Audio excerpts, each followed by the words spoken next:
శ్రీకాకుళం జిల్లా సత్రం గ్రామంలో ఎమ్మెల్యేను నిలదీసింది ఓ మహిళ. ఎమ్మెల్యే బగు రమణమూర్తిపై ఎల్లకాలం మీ ప్రభుత్వమే ఉండిపోదు అంటూ భగ్గుమనింది. టీడీపీ నాయకులు కక్ష కట్టి అన్యాయంగా తన ఇంటిని కూల్చేశారు అనంటూ ఆ మహిళ తీవ్ర ఆగ్రహం వ్యక్తం చేసింది.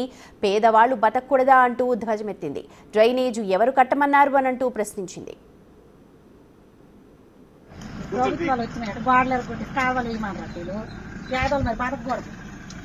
ఏం మళ్ళా దేశాలంటే తట్లు మోసినట్లు ఎలాగేట అవుతారో మోస్తారో ఎలాగే భయపడరు. ఎంత బాధ పెడతాను, ఎంత నాస్తి పెడతాను. కట్టుకుని గోడలు ఎరగొట్టి కాలువలు వేస్తారు. అయ్యవి కడాలు వేసి లేకుండా డ్రైనేజీలు మీకు బలం ఉంటే, మీకు డబ్బు ఉంటే, మీకు ఎమ్మెల్యే సపోర్ట్ ఉంటే అంతే. ఒక్క రెండు సార్లు పడుతుంది నాకున్న మనకే ఉంటుంది. పేదలు మరి ఊర్లు బతకూడదా? పేదలు బతకూడదు.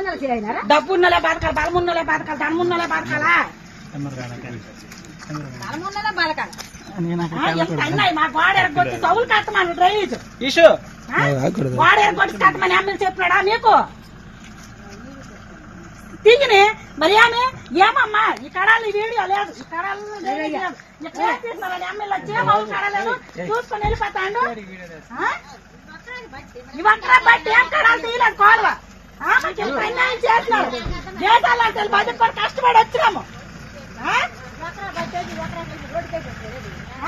రోడ్లు అన్నారని చెప్పాడు ఎమ్మెల్యే కోరవాలి నీరు కాదు, రోడ్లు అన్నారని చెప్పాడు ఎమ్మెల్యే కోరవాలి నీరు. ఇవి సమయానికి updates. For more updates keep